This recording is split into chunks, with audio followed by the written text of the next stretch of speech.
With each of these points that I have written up today to discuss with you, please come through with your thoughts so that we can build on this and deepen this, because all of these points are relative to the idea of extracting oneself, or even the symbiote, infection or parasite, that the language of society has pierced us with. Is this easy? I don't think it's easy. It's not easy. But it is doable. It's just a matter of whether you take the time to both consider your words and consider also what's being said to you or around you, and what may be the agenda, both within yourself and within those who are speaking to you. Now, I think one of the most important understandings before we get started is the baseline. And the baseline of us, you, me, dogs, cats, cows, camels, horses, we're a carbon-based life form that has transformed into what is considered a mammal. From a mammal, we are now considered to be an upright ape or a primate. And from that position, we have come to consider ourselves at the very top of the food chain, when nothing could be further from the truth, and in some way inviolate from the aspects of other species critters and their interaction with us. So that a distinct abyss or chasm has been carved by what Bede calls the way of a hostile sword, that's carved an us and them into not only consciousness, but into manifestation in every story, in every culture that we know of, and in every society. I'll back up to the word culture, because when I discuss cultures, I'm discussing cultures that are people not infected with this parasite. That's pretty rare. But if we understand the consciousness or the zeitgeist of the way other cultures relate not only to each other and family, but species, critters and cousins in their environment, and how they move within the environment, we can gain a really powerful understanding of where we are stuck and trapped as a species within some kind of zoo. As such, will you please have a look on YouTube at some of the lectures by a man called Wade Davis, and come back to me with this. Lots of discussion is necessary.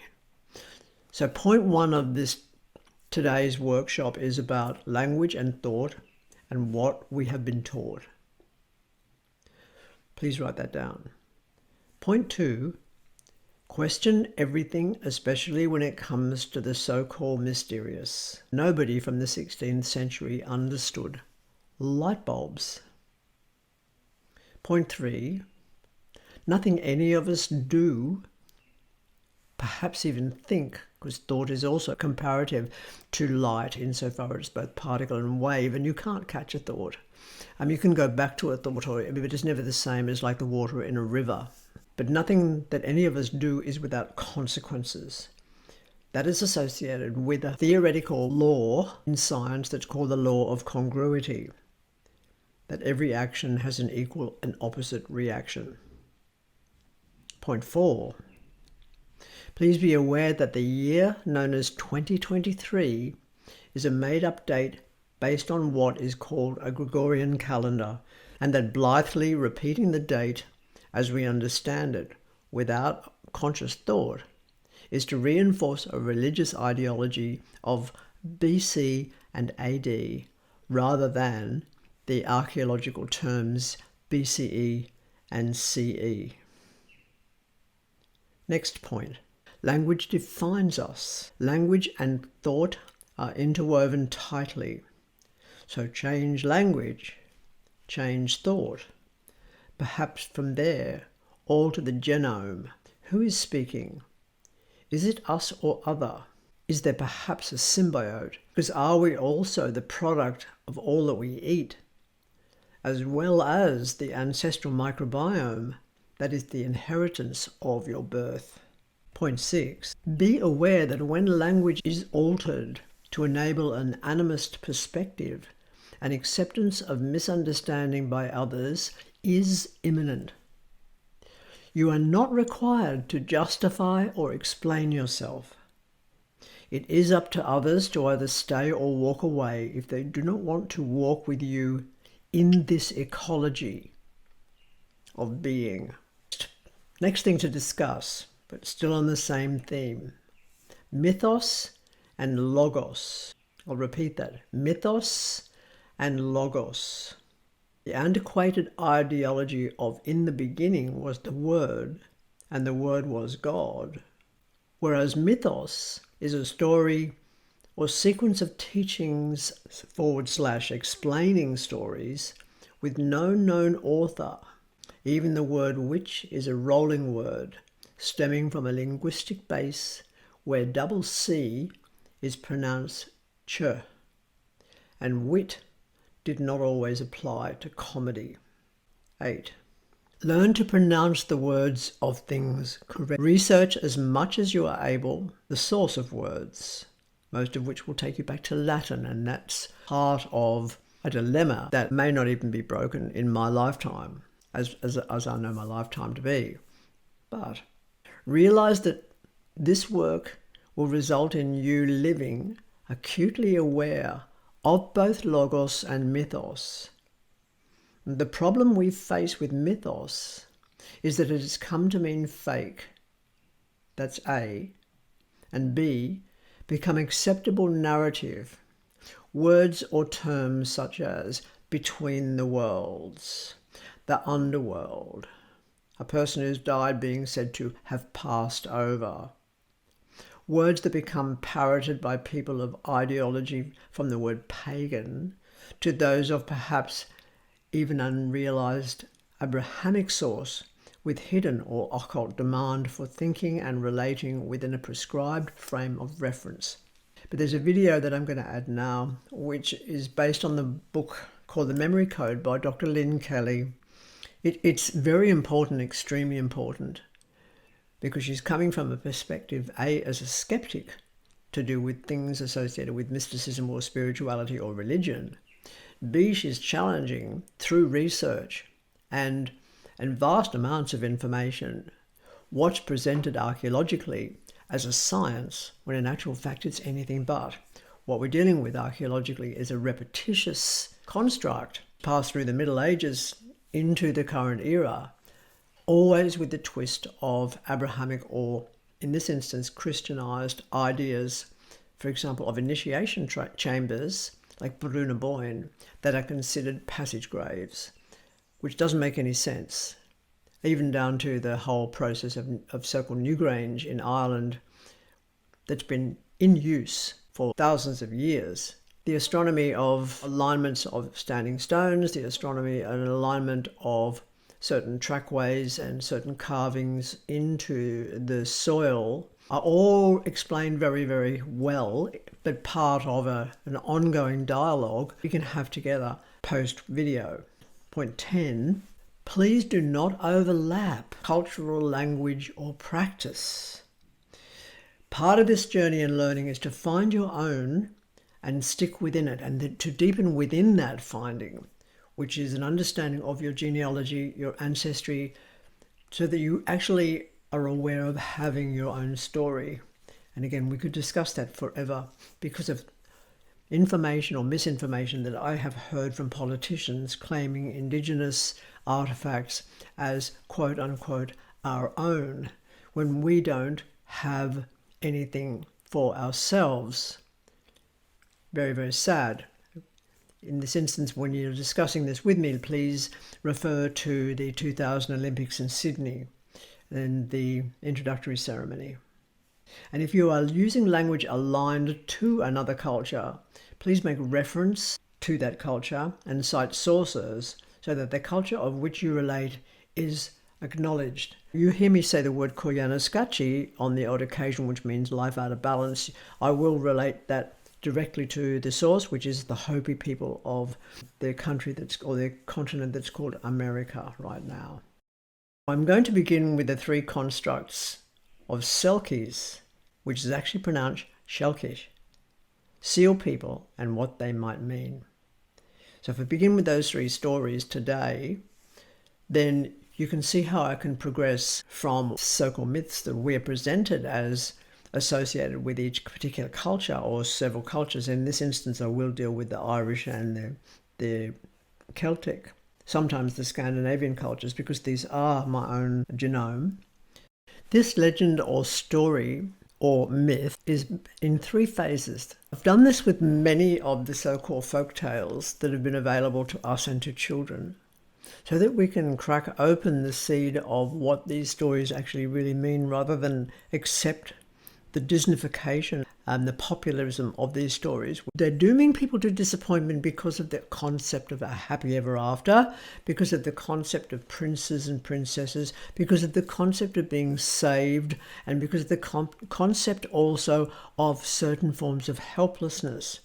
Most of these stories are initiatory stories, and we need to follow through with them wherever we come across them, so that we also recognize these initiatory stories when they're given to us by media. They're being lied to in such a way as infantilizing. When a prime minister or a politician talks to the parents or family group and relates to the parents as mums and dads, that is entering into your private space and in some way infantilizing you by giving you the title that your children may give to you, if you can understand that. So I'm going to begin by traditional Irish story of what's called selkies. Now, please be aware of the fact that in the language, in the Gaelic language or the Gaelic languages and the Celtic languages, there is no s sound as in s. They all have a tinge of sh to them. You'll hear this when Sean Connery talks, and even the name Sean which is spelled S-E-A-N, or Seamus, which is S-E-A-M-U-S. These names in themselves show the understanding of the language. Now that also means we need to look at words like show and sow and wonder whether or not when we're showing the seeds to the land, we're actually sowing the seeds in the land.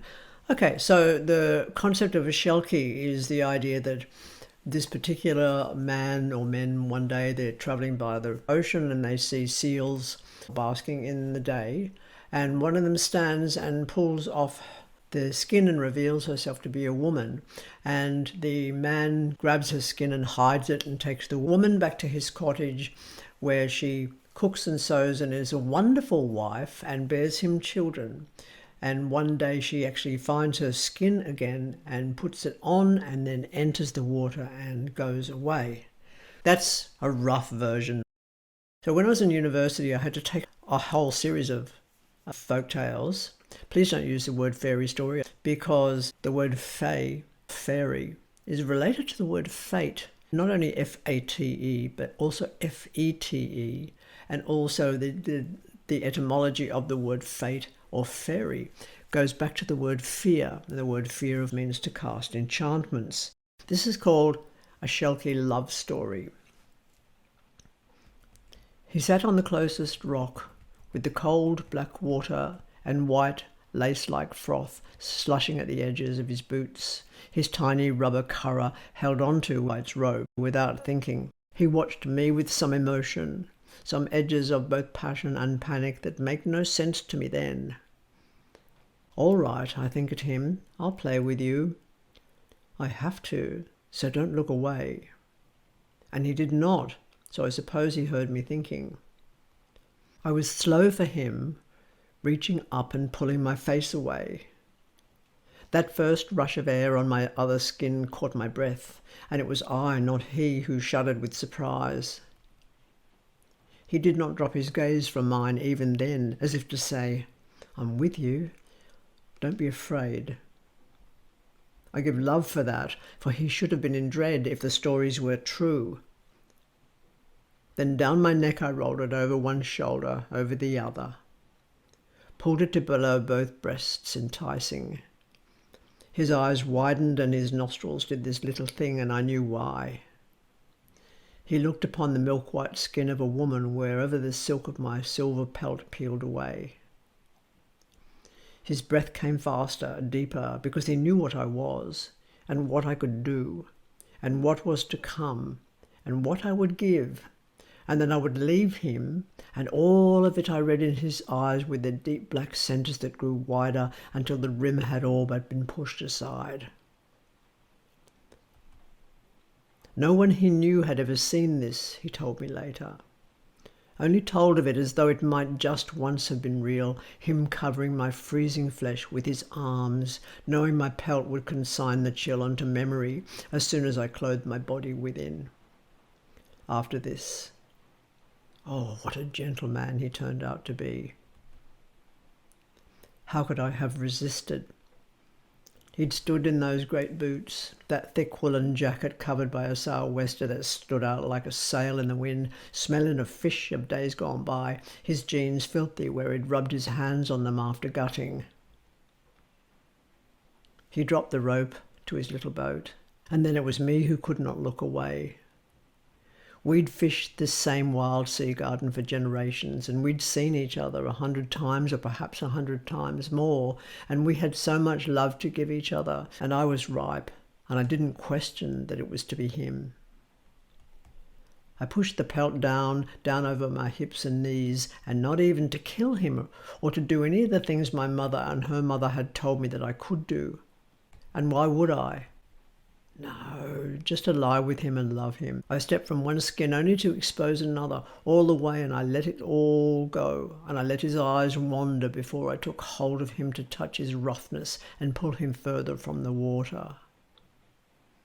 "You just going to leave it?" he whispered, pulling his gloves off and reaching around my shoulders with his salt-stiff jacketed arms, but with hands as careful as could be. As if it, my true nature, would go off on its own. And there was no one else, and the cliff was his. I knew the stories, so I had no fear. We followed the grooves in the sand into the little shelter that kept the wind away and that smelled of things I would never need the words for. And then he laid me down on his big woolen coat, and he kissed my lips, and he explored my woman body, and then he ended me, and oh, that was that. So now I knew what a man was and what he did and what a woman could feel, and it was wordless, absolutely wordless. And then he wrapped me in the coat, and we lay together with just the sounds of the wind and the sea and the gulls up on the cliffs. Eventually I sighed and stood and pulled him, frowning, from the floor, and he was sad. It was sad, but I never could have stayed. And unlike the other stories, he walked me to the water's edge, took back his coat and watched and shivered and cried just a little when I stepped into my skin again. I took to the black water, his child within me, and I saw him every day that he came, and we all shared the same wild sea garden as long as he was alive and he knew.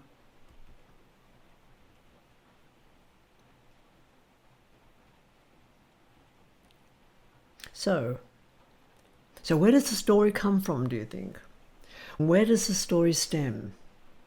I contemplated, I thought about it for, I don't know. How do you measure a thought? A thought tends to go deeper and deeper, seeking nourishment from within the depths of some form of soil.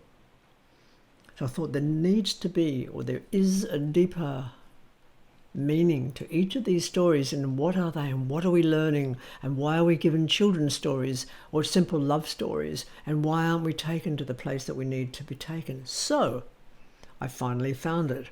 The hunter eye, people of the seal. Now if you can take yourself for a moment up to the North Sea, before the Arctic, you've got this seaway, this trackway that's been travelled, I don't know how long. Robert Macfarlane really covers this well in his book called The Trackways. But from Orkney and Stornoway and the Isle of Lewis into the Nordic lands to the Faroe Islands, and from there all the way, of course, to Newfoundland.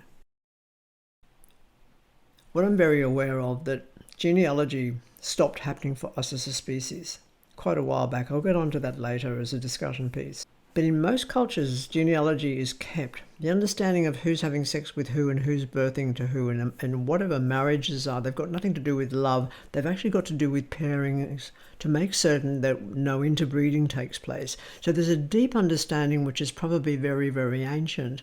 Whatever ancient means, we'll get to that. Because time is another story that we're going to cover well and truly. Pedigrees are important. They're important to dogs, they're important to horses, they're important to hawks. And in many cultures, they're important to people. When a village becomes too closely related, that there has to be a break-off and people go away to find other people, which is, interestingly enough, a connection with Genesis, but we'll get to that because, when the so-called Adam and Eve left the Garden of Paradise, which was called Eden, which is actually named for the river in Scotland, another story, please ask me, they had 2 sons, and their sons got together with women from other places and they married. And where did the other women come from besides so-called Eve? And why is Eve interesting? Because it's the word that in Hebrew means hava. And what does hava mean in Hebrew? It means life. So there is a lot to unfold and unpack here, and we could be at this for years. But I'll get to the second part of this story, which is called the Hunter Eye, People of the Seal. So just keep that information in the back of consciousness, if you would not mind, while I relate this story to you. And it's done in the first person because it's really important to actually speak in the first person, even historically, so that we're actually bringing into the present that which seems like it's long gone, but nothing ever is. The hunter eye sits at the central fire, head bowed, seems to sleep, is listening, is breathing deeply of rock and tree people, mist-wet hair and fur, breast milk, and bore upon coals, the metallic tang of talk, bog water, and loam, old sap bled from broken branches. That storm, that death storm to be remembered. Hunter eye, searching out rhythm, distant carrion smell of newly dead, bones not yet picked quite by eagle and crow and wolf pack. This hunter eye knows all this. It's in the memory of muscle and the story of lore, and the children watch, those that can stay awake this deep into the long night, as one by one and 2 by 2 the others come, silently and frost-breathedly, for what? A new walk? No such thing. The walk of the ancestors who are gone then? Yes. A song the elders have remembered, and tell every word the song like a heartbeat. The song of bright-faced hunter, that one, just one hunter, who called softly to her mother her name and her purpose, to just once follow the reindeer, and so learn where they go for the long dark. Of her twin who had gone also, who had never returned, and babies sleeping upon the backs of the ones who will stay, because it's not their time to leave. This hunter I, who is to walk towards the silent, ever-moving colour wind, and the star that nails the world to the sky, green and green, arching and twisting in an erotic, threatening show of power. Northeast is this name, beyond the black earth, beyond the rock of summer coast where the mackerel last spawned, before the ice night slept the otter and the urus cracked the last of the big lake's possible fishing, and we watched them running down the sun, 2, 3 moons withstanding snow beyond the seas of reindeer. Warner of the first big ice, and cousin mine the white wolf hunters, and bears to sleeping. To follow the memory of whale blow, the ancestor spring thaw song. To never neglect the land knowing that must be seen or perish. Without this must know, but don't remember why story, we, the people, will end this being now. So drummers gather, and the old people, the keepers of all lore, singers of the first day.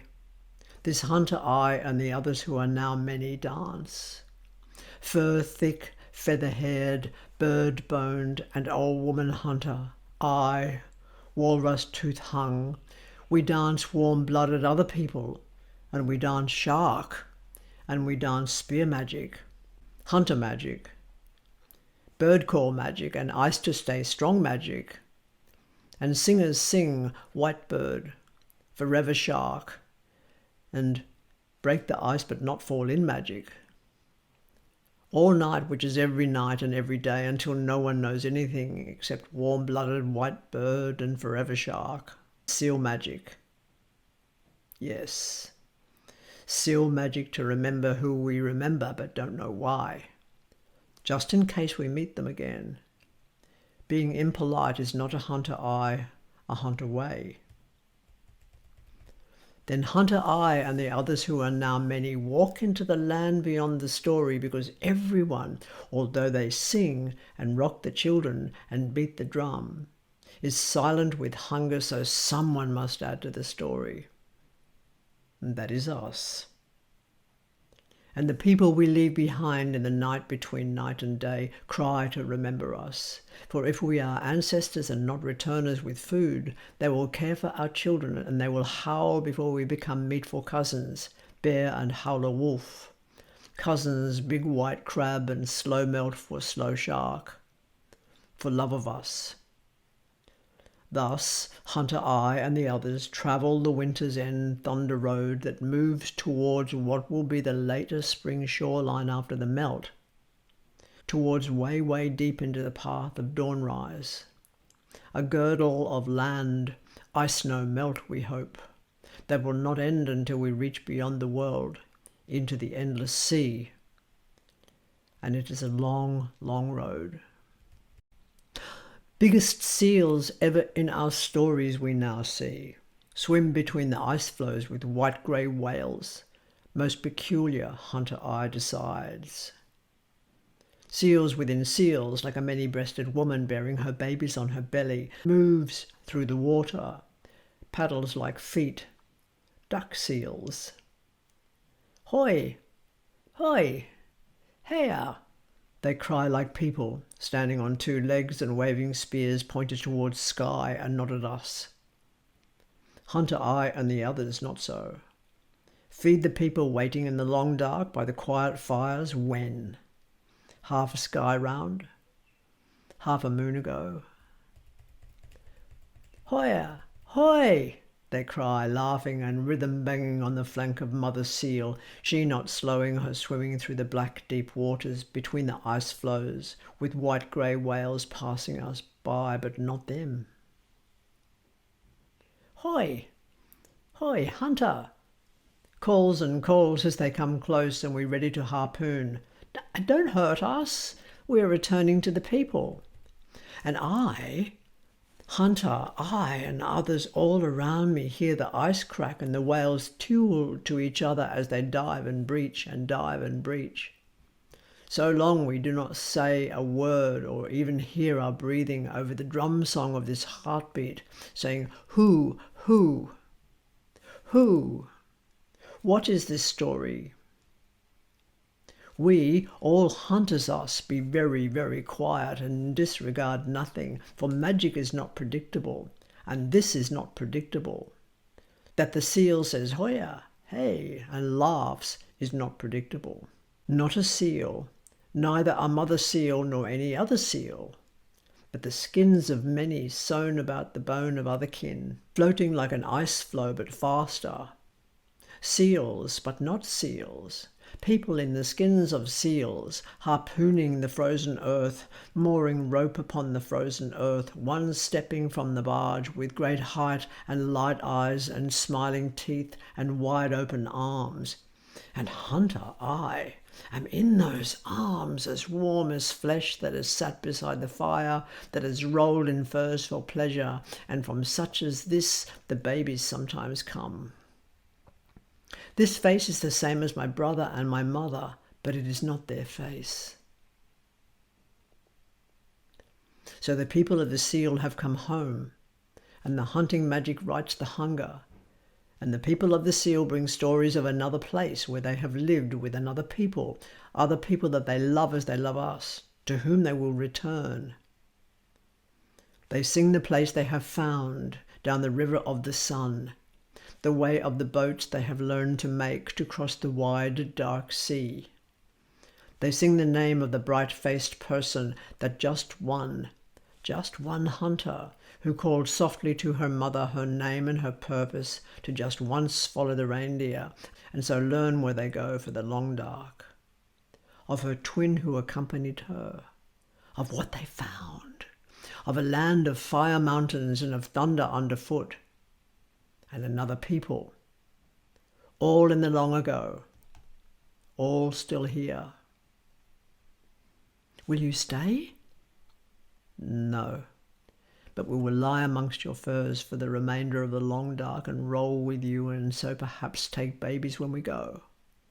The children of the seal are we, just as you, hunter you, are daughter of the white wolf, and that person walking with that drum is the caller to the thunder and the hunting magic, just as she, over by the river's new flow, is the eagle whisperer, and he is the maker of things of fine-honed bone harpoon.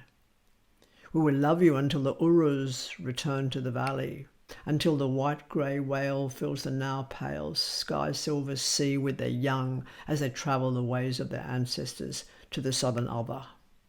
When the silent, ever-moving colour wind fades to sleeping, and the star that nails the world to the sky shows us that summer will soon bring the otter and the mackerel and the mosquitoes, we will go.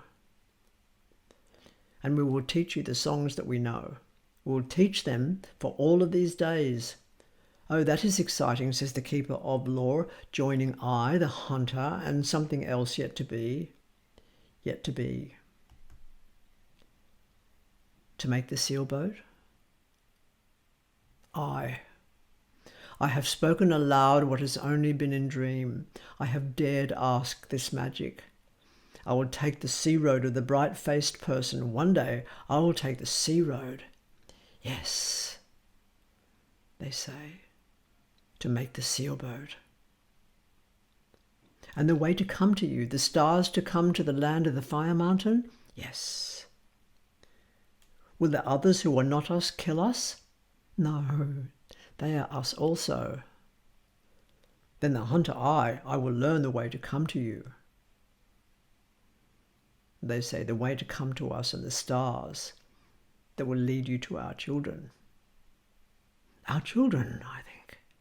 Yes, our children. I can't call it the end of the story because the story sort of doesn't finish there. So the final message of this particular track is to hear the stories of when Coca-Cola advertises, to hear the stories that lead up to Christmas, to hear the stories of Easter, to hear somebody say, oh my God, to hear somebody say, Jesus fucking Christ, to hear these terminology and wonder why they are part of the dialogue and why we even think them.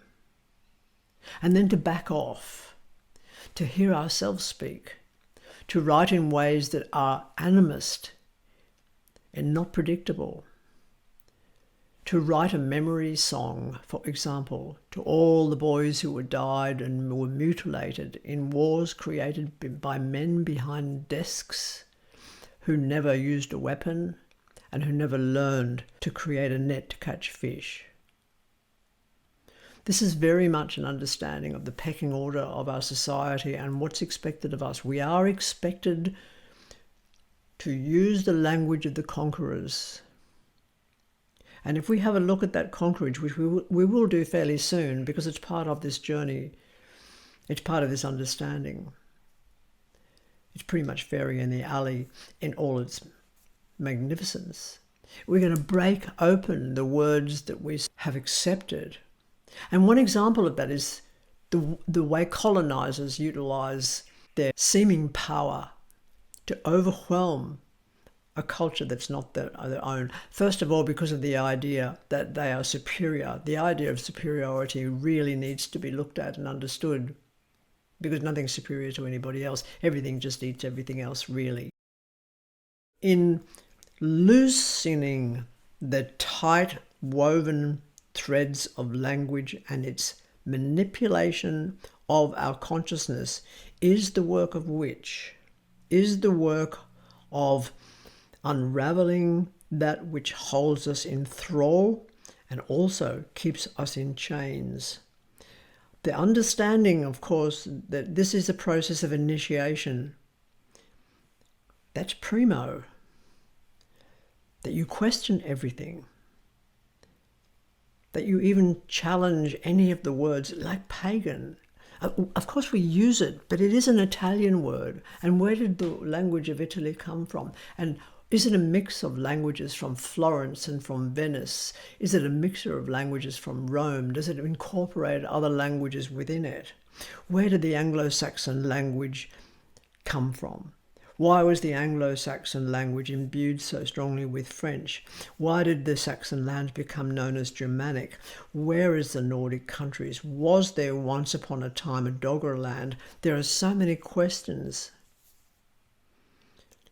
But within it all, part of your journey is to crack open all of the terminology that are used in so-called, why does the word paganism piss me off so much? It so does. And so does the idea of alternative spirituality, because there can be no alternative to spirituality. And what the fuck is spirituality?